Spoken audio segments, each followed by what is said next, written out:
Explore o universo da programação Elixir com o podcast Elixir em Foco. As melhores conversas com especialistas da comunidade brasileira em uma jornada funcional e inclusiva pelo mundo do Elixir e da BIM. Olá, eu sou Adolfo Neto, professor da UTFPR Curitiba e estou aqui com Hermínio Torres. Hola, ¿qué tal? Estoy hablando de acá, de Montevideo. Bem-vindos a todos, a todas. Que legal. Cristine Guadeloupe. Olá, pessoal. Estou de volta. Zoe Peçanha. Olá, alquimistas. Meus colegas de equipe do podcast Elixir em Foco, o podcast da comunidade brasileira de Elixir. Antes de apresentar o entrevistado de hoje, quero avisar a todos e a todas que nos dias 25 e 26 de maio de 2024 teremos um evento presencial em São Paulo, o Elixir Days. Não está sendo organizado pelo Elixir em Foco, mas a gente faz parte da organização. Teremos entre os palestrantes o querido Bruce Tate, lá da Groxio, que vem lá dos Estados Unidos para o evento, assim como Pedro Castilho, Lubin e Paulo Valente, que já estiveram aqui no podcast. Zoe também vai estar lá apresentando, palestrando. Então acesse o site do evento em Elixir Days, tudo junto, tudo em inglês, Days, DAYS.com, e com o cupom Elixir em Foco, tudo em maiúsculo e tudo junto, você tem 15% de desconto. Hoje vamos conversar com Tiago Leite Luiz, Head de Tecnologia e Inovação na Minha Biblioteca. Tiago já trabalhou na Tribe, na Platos Educação, Sareve Educação, Thoughtworks, SAP Prova, entre outras. E eu aproveito para agradecer ao Amorésio de Souza, que é desenvolvedor de software na Minha Biblioteca, que comentou lá no Elixir Brasil, no Telegram, que a Minha Biblioteca usa Elixir e indicou o Tiago.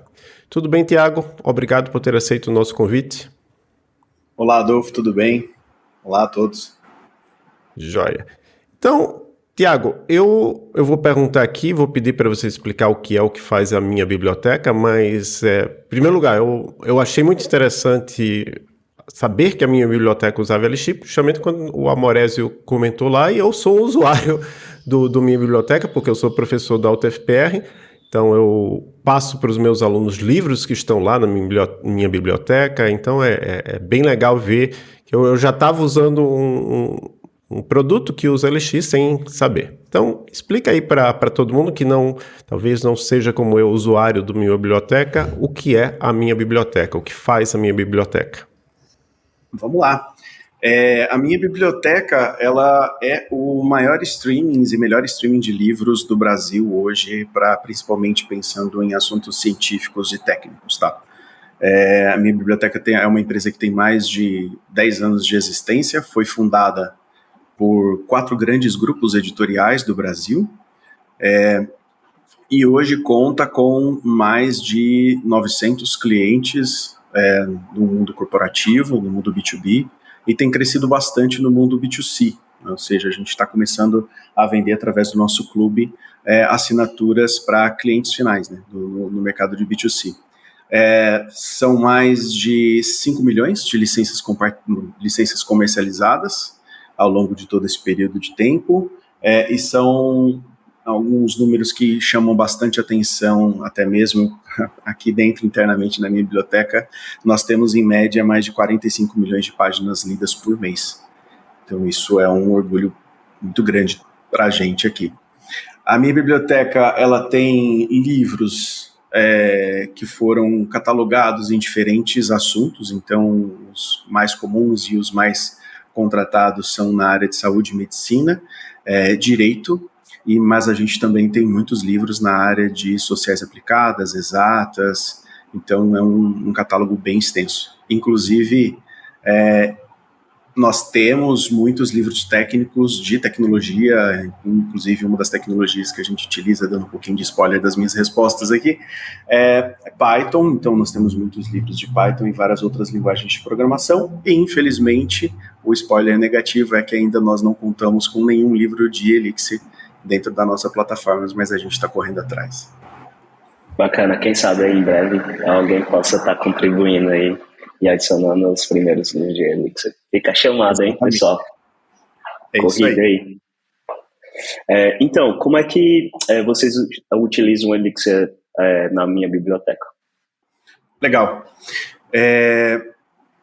A gente tem algumas linguagens de programação utilizadas para fins específicos e o Elixir é exatamente uma delas, tá? O Elixir ele é utilizado no back-end da nossa plataforma de leitura de livros. Então, ou seja, onde a gente precisa de fato ter escalabilidade, onde a gente precisa entregar com robustez, a gente tem o Elixir trabalhando ali embaixo, tá? Então, toda a experiência de leitura de livros, né, de busca de livros, ela é feita dentro da plataforma nossa que foi desenvolvida em Elixir. E quais são as principais bibliotecas e frameworks que vocês usam? A gente tem algumas bibliotecas que também são utilizadas em plataformas específicas. Por exemplo, a gente achou por bem construir uma plataforma específica para a gente fazer busca. E aí a nossa plataforma de busca, ela tem o Absinthe como uma das bibliotecas para a gente disponibilizar uma API GraphQL. E aí a outra aplicação Core Elixir, que faz essa intermediação entre as aplicações front-end, que renderizam os livros, e a busca justamente indo para dentro dessa aplicação que usa Absinthe. Então essa é uma delas. A gente tem uma outra que é bem interessante para a gente, que é a XML RPC, que é utilizada para se comunicar com um outro protocolo que não é uma API REST, não é JSON, de uma outra aplicação que a gente adotou aqui dentro da minha biblioteca para fazer a parte de gestão. Então essa é uma outra. A gente usa também outras que são muito comuns, né? Ex Machina, Hamox para a gente fazer mock de teste, Daily Elixir, Credo, e o próprio Phoenix como framework, né? A gente também utiliza ele. Tá? Boa, você citou várias aplicações internas, né? E para você, quais são as vantagens em adotar em Elixir nesses pontos cruciais, né? Principalmente ali na aplicação Core? Uma das grandes vantagens que a gente busca com o Elixir na aplicação Core, principalmente com essa experiência de livros aí, mais de 45 milhões de páginas lidas por mês, é justamente escalabilidade e tolerância a falhas. A gente consegue colocar a nossa aplicação para responder a desafios temporais de alto pico de consumo de livros, e isso ajuda bastante a gente aqui no nosso dia a dia. Outra parte que o time gosta bastante e comentou comigo quando eu falei que ia conversar com vocês é justamente sobre a sintaxe legível. Quando eu comecei a aprender a Elixir lá atrás, eu também senti isso, né? Saí de linguagens como Ruby, PHP, Python e fui aprender Elixir, eu senti que a sintaxe, a gente tem condições de manter uma sintaxe bem legível e isso ajuda bastante na experiência ali do dia a dia das pessoas desenvolvedoras, tá? E a performance da aplicação, isso é fato, assim, é uma das tecnologias que, para o que a gente utiliza aqui, que não são aplicações que fazem muitos cálculos complexos em CPU, é uma aplicação que o Elixir torna as nossas aplicações bem performáticas, assim, então a gente gosta bastante do resultado. E quais foram os desafios em adotar Elixir? Eu lembro que não tão distante, Elixir não tinha suporte para passear XML, né? Não sei se chegou quando começou a implantar Elixir, se teve que passar por esse desafio, né? De integrar com essas APIs que não são REST ou qualquer outra tecnologia nova que ele manda o corpo da mensagem em XML. Pois é, essa é uma na verdade, a gente não chegou a ter esse desafio, tá, Emílio? A gente vê a evolução contínua do ecossistema de Elixir também favorecendo o timing da minha biblioteca. A gente precisou fazer justamente essa comunicação com XML de RPC recentemente, porque foi um software que a gente adotou há pouquíssimo tempo, justamente para substituir um software antigo e processos antigos que a gente fazia aqui de maneira muito manual, usando planilha de Excel. E aí, quando a gente foi olhar para dentro da comunidade, a gente já achou a biblioteca e falou, beleza, ótimo, a gente consegue utilizar. Um dos desafios maiores que a gente ainda enfrenta é a comunidade pequena. Aqui no Brasil, a gente sabe que a gente não, comparado às outras tecnologias, a gente tem uma oferta muito pequena de profissionais que sabem de fato Elixir.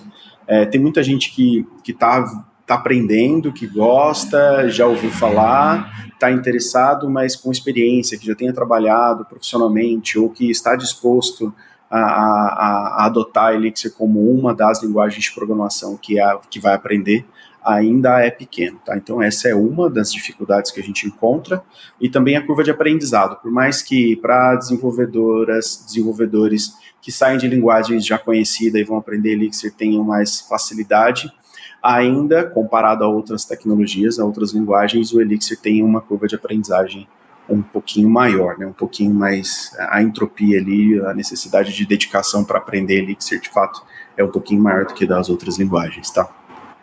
Se você pudesse voltar no tempo, ao momento em que a empresa decidiu usar Elixir, você optaria de novo pelo Elixir? Excelente pergunta. Eu acredito que sim, viu, Cris? O Elixir é uma linguagem que tem um background muito interessante, tem características que são importantes para o tipo de desafio que a gente tem na minha biblioteca de escalabilidade e volume, né? Talvez se a gente tivesse características do nosso negócio um pouco diferentes, talvez a decisão tenha sido diferente, mas eu não vejo hoje muitas linguagens de programação com o poder do Elixir para fazer aquilo que a gente precisa fazer aqui dentro da minha biblioteca. Talvez a gente cairia em algo muito parecido ou tenha escolhido, se a gente não fosse escolher Elixir, talvez escolhêssemos uma outra linguagem que teria os mesmos desafios que o Elixir hoje nos apresenta, que eu comentei agora há pouco. Para ter de fato as mesmas vantagens. Então, se eu fosse voltar no tempo e precisasse tomar essa decisão de novo, eu acho que eu teria tomado exatamente a mesma decisão de adotar Elixir no core da aplicação que a gente tem aqui, tá? E, além do Elixir, quais são as outras linguagens e tecnologias utilizadas aí para compor o ecossistema?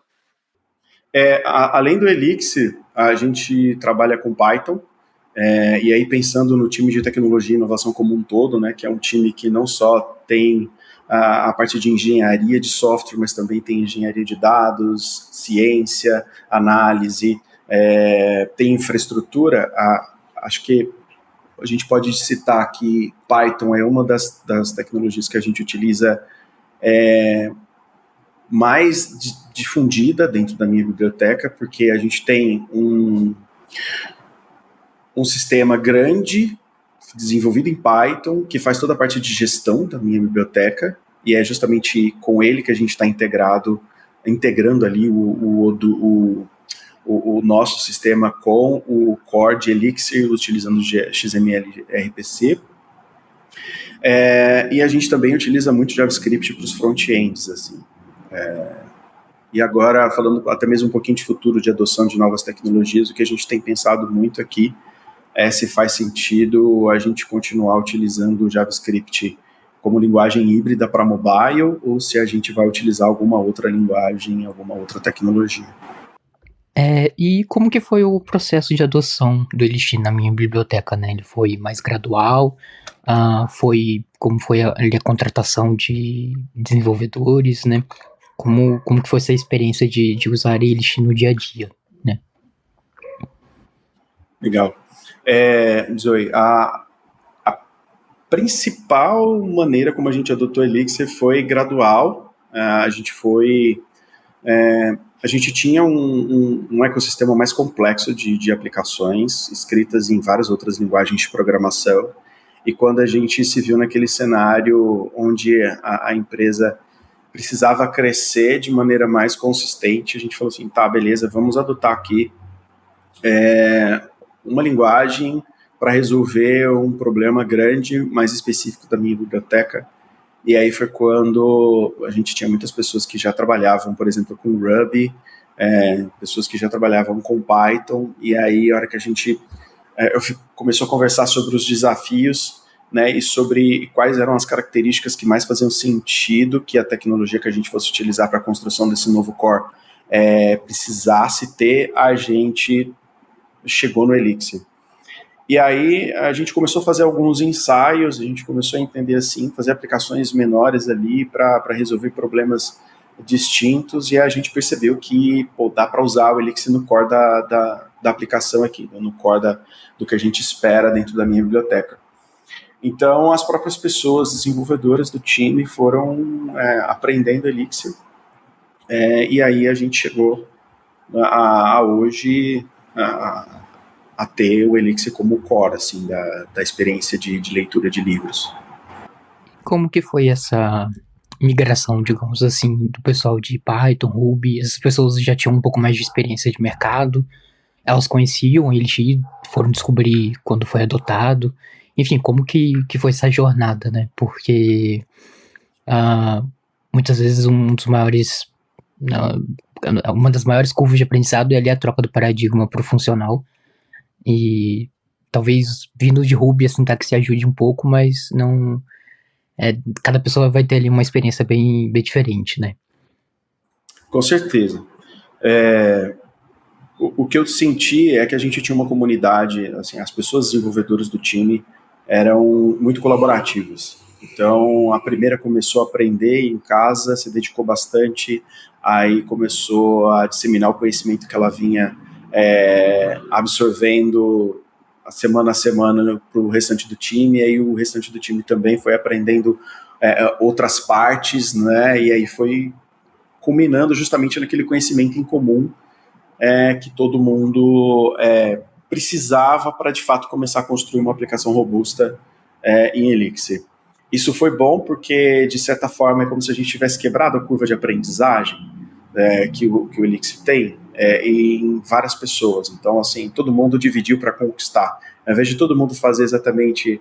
utilizar as mesmas plataformas para absorver conteúdo de Elixir, todo mundo foi buscando a sua maneira no início, e aí depois, através desse compartilhamento de conhecimentos, o conhecimento do grupo como um todo foi se tornando mais sólido ao ponto de todo mundo conseguir desenvolver aplicações Elixir maduras. Assim. Então, assim, ninguém tinha desenvolvido Elixir, ninguém tinha desenvolvido nenhuma aplicação Elixir antes de trabalhar nesse desafio, e hoje a gente vê que foi uma decisão acertada. Evidentemente, as evoluções elas precisam acontecer, tem decisões que nós tomamos lá no começo do projeto que a gente já revisitou, já tomou decisões diferentes. Isso é natural da evolução do software, né? O software dificilmente vai ficar escrito do mesmo jeito por muito tempo, se ele precisa ser melhorado. Então, essa evolução constante, ela acompanha a evolução e a maturidade das pessoas que trabalham com Elixir dentro da minha biblioteca. E hoje a gente pode dizer que a gente tem mais maturidade, evidentemente, do que a gente tinha no passado. Eu tenho uma pergunta, antes da próxima pergunta, se o seu cargo na minha biblioteca é mais ou menos o equivalente a um CTO, porque o seu cargo, na verdade, é Head de Tecnologia e Inovação. Porque a pergunta é do Adriano Santos, né, que já esteve aqui, eu sempre peço ajuda para ele em algumas coisas aqui do podcast. A pergunta é, como é a relação do CTO com os stakeholders ao utilizar uma linguagem como a Elixir em sua empresa? Eles entendem, eles ou elas, né, o que eu sei que a CEO da empresa é a Gisele, que ela é uma mulher, né? Então, eles e elas entendem os ganhos e quais os benefícios da linguagem e como ela impacta os negócios? A primeira parte da pergunta, acho que tem muitos nomes para o mesmo conjunto de responsabilidades, né? Então a gente tem CTO, a gente tem vice-presidente, diretor, enfim, acho que o Head de Tecnologia e Inovação é uma outra nomenclatura que a gente adotou dentro da minha biblioteca, mas que diz respeito exatamente às mesmas responsabilidades. Então, hoje, dentro da minha biblioteca, toda a área de parte técnica e também de gestão da área de tecnologia está comigo. Algumas empresas dividem isso, né? O CTO cuida mais da parte técnica e o vice-presidente cuida mais da parte de gestão de pessoas, mas aqui dentro da minha biblioteca eu faço os dois papéis. E aí por isso que a gente resolveu colocar a nomenclatura de Head. Acho que a adoção de tecnologia é algo que fica um pouco mais distante de argumentação e contra-argumentação do restante da empresa, tá? Isso é uma discussão mais interna dentro da área de tecnologia. Contudo, a gente pode ter distúrbios, evidentemente, e aí as outras áreas da empresa vão opinar. No caso de Elixir, eu não vejo que não foi difícil.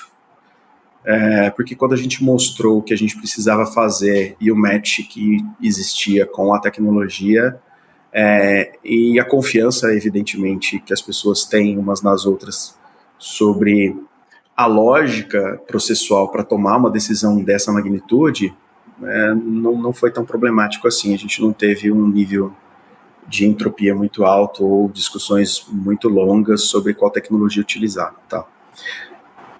Certo. E a outra pergunta é sobre contratação. Ontem estava uma conversa lá, eu não sei se você conhece, mas existiu um grupo, né, no Telegram, Elixir Brasil, com bastante gente, assim, até eu acho que você falou essa questão do tamanho da comunidade. Comparado com outras comunidades, o grupo no Telegram tem bastante gente, talvez por razões diversas, mas tem mais de 1.000 pessoas lá.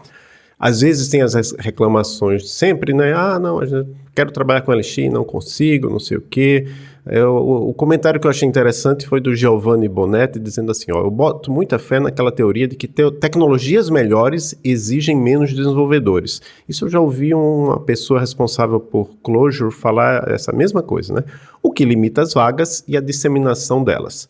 Mas, enfim, a pergunta é mais simples que isso. A empresa está contratando ou tem planos de contratar em breve? Acho que dá para responder as duas perguntas de uma maneira bem interessante. A gente precisou ir a mercado para contratar pessoas que soubessem Elixir em pouquíssimo tempo. A gente está falando do começo do ano, tá? E a gente tinha mais ou menos 4 ou 5 vagas, e uma das habilidades que a gente esperava que essas pessoas tivessem, além de outras linguagens de programação, justamente porque na minha biblioteca a gente não usa só Elixir, era que as pessoas soubessem e que já tivessem minimamente trabalhado um pouco com Elixir, tá? O que acontece? Eu escutei muito isso, assim, nossa, vai ter dificuldade de encontrar pessoas. Eu não tive essa dificuldade. Pode ser porque eu já tenha trabalhado em outras empresas que adotaram Elixir como linguagem de programação, e aí eu tive a sorte de as mesmas empresas estarem passando por layoffs, e aí as pessoas estarem disponíveis para assumir novos cargos em novas empresas. Então, eu não posso dizer que eu tive uma dificuldade de contratar. Agora, por outro lado, as pessoas que adotam Elixir podem... adotam o Elixir como linguagem de programação para ela, né, uma pessoa desenvolvedora que aprende Elixir, eu acho que ela não deveria saber só Elixir. Elixir é uma linguagem legal, tem essa questão da eficiência, sim. Hoje a gente tem um time enxuto dentro da minha biblioteca, não é um time muito grande, e a gente consegue fazer muita coisa.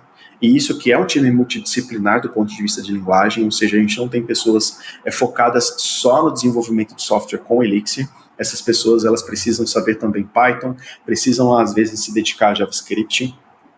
Então, são pessoas que têm mais de uma linguagem de programação como habilidade. Então, uma coisa que eu digo o ecossistema pode ser grande ou pode ser pequeno. Pode ser que a linguagem, a eficiência dela seja suficiente para que as empresas contratem menos do que se fosse numa outra linguagem. Isso é legal. Mas eu acho que saber só Elixir é uma dificuldade. Assim, seria um fator limitante para uma pessoa desenvolvedora. E aí, como eu comentei agora há pouco, eu tinha aberto algumas vagas no começo do ano e a gente já preencheu todas. Então, hoje a minha biblioteca não está contratando mais pessoas para o time de desenvolvimento. Eu acho que um desses que entrou agora recentemente foi justamente o Amorésio, né? Exatamente. O Amorésio. Está lá no Telegram Elixir Brasil. Agora vamos falar um pouco sobre sua carreira, que assim, olhando o seu LinkedIn, eu vi que o seu último cargo como engenheiro desenvolvedor, pelo menos no nome, assim, foi em 2018, aí você foi migrando, team lead, até chegar a Head de Information Technology na Saraiva, e um cargo mais ou menos como que você está hoje. Então, como é que foi essa migração de uma carreira dev para uma carreira gerencial? É uma boa pergunta e eu não tinha refletido sobre essa pergunta antes, mas ela é curiosa, porque foi uma questão muito natural, assim. Eu sempre me comuniquei muito bem, pelo menos eu tenho essa impressão de que eu me comunico bem, que eu consigo conversar de uma maneira muito tranquila com as pessoas. E isso, já dentro da tecnologia, me fez se destacar como uma pessoa que conseguia organizar as pessoas em volta de um único objetivo e a gente se mover para, de fato, alcançar o resultado esperado. E aí, como eu tinha essa boa interlocução com pessoas de outras áreas, eu tive a oportunidade de começar a liderar times, primeiro tecnicamente, né, como tech lead, já tinha bastante experiência com desenvolvimento, já tinha passado por vários projetos, tive a oportunidade e o privilégio de trabalhar em projetos de construção de plataformas inteiras do zero, algumas mais complexas, outras mais simples, mas isso me deu um background bem legal que me levou ao cargo de tech lead ali, né, de liderança técnica. E aí, com essa boa interlocução com a área de gestão, não só da área de tecnologia, mas de outras áreas, me credenciou a assumir novas oportunidades e aí já indo para a área de gestão. No começo, eu vivia aquela dicotomia que eu acho que, né, aquela triste decisão, ou na verdade triste não, mas difícil decisão, que toda pessoa que é técnica e olha mais para a carreira de gestão, de que ela vai ficar mais longe do desenvolvimento, vai ficar mais longe da parte técnica. Então eu tive esse período também, mas aí quando eu assumi, tá bom, eu vou me afastar da parte mais técnica do dia a dia ali, do desenvolvimento de software, mas eu vou poder contribuir com a área de tecnologia e com o resultado das empresas de onde eu trabalhei de uma maneira diferente. E quando eu assumi isso, foi natural, assim, eu consegui alcançar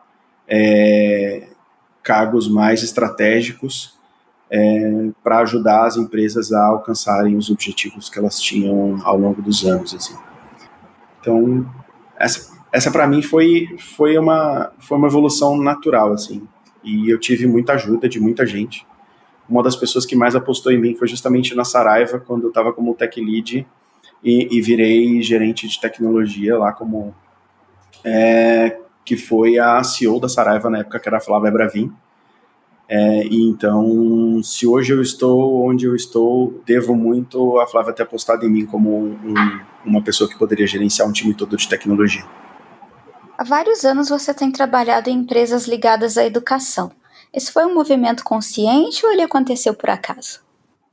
Foi completamente por acaso, Cris. Eu sempre trabalhei com educação. A primeira vez que eu desenvolvi um software nos anos 2000, 2001, foi justamente o site institucional de uma escola, né, na qual eu estava fazendo ensino médio ainda, na época. E depois eu fui para a faculdade, tive a oportunidade de desenvolver alguns softwares para a própria faculdade. E aí tive a oportunidade de trabalhar com e-commerce, mas sempre os projetos de educação, ou eu encontrava os projetos, ou os projetos me encontravam, não sei qual que é a ordem correta, tá? Mas eu tive muita oportunidade na área de educação. Um dos grandes desafios que eu tive foi justamente construir uma plataforma LMS do zero, ou seja, construir inteira, e foi a primeira vez que eu trabalhei num projeto grande com o Ruby na época. Então, acho que essa experiência inicial minha na área de educação me credenciou a sempre trabalhar com projetos de educação ao longo do tempo. Eu tive interesse em trabalhar em outras áreas, tentei fazer essa transição de contexto, né, de sair da área de educação e ir para uma outra área, para tentar até mesmo refrescar um pouco a minha cabeça, né, porque eu estava sempre ali ligado à educação, sempre fazendo coisas na área de educação. Então, para eu ter uma visão diferente de uma outra área, de um outro contexto, eu tentei ir para a área de financeira. Eu fiquei um pouquinho de tempo só, não deu tempo de fazer muita coisa, e aí logo depois eu já fui apresentado para projetos na área de educação de novo. Então, não foi um movimento consciente, não, Cris, mas eu gosto muito da área de educação e eu acredito muito que a educação é uma maneira muito potente da gente mudar a sociedade, mudar a vida das pessoas, torná-las mais aptas a alcançar novos objetivos, novos desafios, mudar completamente a história delas de vida. Então eu acredito muito que o que eu faço junto com todas as pessoas que trabalham comigo na área de educação é justamente tornar essa área, a educação, um motor de transformação da sociedade como um todo. Admiro muito edtechs no geral. Eu tenho majoritariamente experiência com fintechs, né, mas eu sempre tive uma quedinha pro lado da educação, e eu gostaria muito de focar minha carreira nesse contexto, né, e open source também. Mas interessante, coincidência, o que aconteceu ao contrário com você. E fica aí o convite, Zoe, fica o convite. Se quiser aprender mais sobre a área de educação, tecnologia educacional, fico à disposição para bater um papo. Certo, perfeito. Valeu. Tá, bom, falando um pouco mais até de educação, né, o que você recomenda para quem quer aprender Elixir, né? Bom, isso depende, claro, da experiência que a pessoa tem com programação no geral, mas quais são os materiais que você curte, né, ou que já usou, que já ouviu para aprender Elixir? Quando eu aprendi Elixir lá atrás, eu tive a oportunidade de estudar muito pelos livros da Pragmatic Programming. Acho que são livros excelentes, assim. Só que como eu aprendi Elixir numa época que talvez tivesse uma oferta menor de conteúdos estruturados, eu perguntei para o time o que eles usam, o que eles têm visto, o que a comunidade tem usado, e eles comentaram comigo sobre o Exism, que é um site, exism.org. Também comentaram comigo sobre o Elixir School, que tem um curso em português também, elixirschool.com. E o livro Elixir in Action, que já está na 3ª edição, que é bem legal, além do próprio livro da Pragmatic Programming, que é o Elixir in Phoenix and OLTP. Já, realmente esses são ótimos recursos aqui. Tiago, muito obrigado por participar do Elixir em Foco. Você quer deixar uma mensagem final para a comunidade brasileira ou falante de português de Elixir? Eu que agradeço o convite, para mim é uma honra estar aqui com vocês. Se eu pudesse deixar uma mensagem, a mensagem que eu digo o Elixir é uma excelente ferramenta, é uma excelente linguagem de programação, só que ela é uma ferramenta. Eu acho que tem muitos fundamentos de tecnologia que precisam ser estudados e que talvez nem todos estejam presentes na linguagem de programação Elixir. Então, se eu pudesse dar um recado para todas as pessoas desenvolvedoras que têm interesse ou que já trabalham com Elixir, não se prendam a uma única tecnologia, porque isso vai limitar bastante a atuação de vocês em projetos que não têm o Elixir só como única tecnologia. Então, aprendam sempre, se atualizem sempre sobre as novidades e sempre que possível se dediquem a ouvir podcasts, a ler livros, fazerem cursos, porque isso vai tornar a quantidade de habilidades e competências que vocês têm muito melhor e muito mais atraente para os desafios que hoje a gente tem visto aqui dentro das empresas, não só de educação, mas de empresas aqui no Brasil, tá? E isso vai fazer com que vocês estejam aptos a trabalhar em vários projetos divertidos, vários projetos legais e desafiadores aí. Legal. Então, um grande abraço, Tiago, um abraço para todas as pessoas que nos escutam. Eu relembro a todo mundo que vamos ter a Elixir Days em 25 e 26 de maio de 2024 em São Paulo. Quem estiver nos escutando, eu vou estar lá, então chama a gente lá. Eu acho que Hermínio também vai estar lá, né?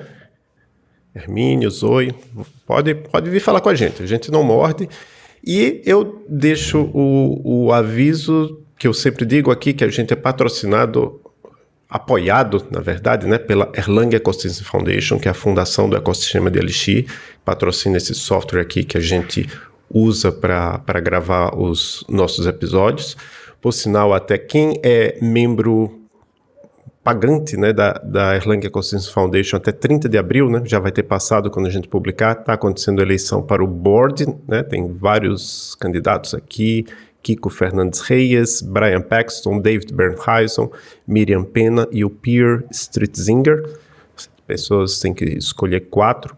E a gente sempre deixa na descrição do episódio um link para você entrar. É muito importante que as pessoas que têm interesse na comunidade de Elixir, Erlang e outras linguagens da BIM, como a Glean, entrem lá. A associação básica é gratuita E tem a associação paga, que você contribui com valor anual e pode, por exemplo, votar em eleições como essa aqui, ou tem também o apoio, a participação por empresas, que aí tem uma série de regras. É isso, pessoal. Até o próximo episódio do Elixir em Foco. Obrigado por escutar mais um episódio do Elixir em Foco. Estamos no Twitter, @Elixir em Foco, e temos um site, elixiremfoco.com. Até o próximo episódio.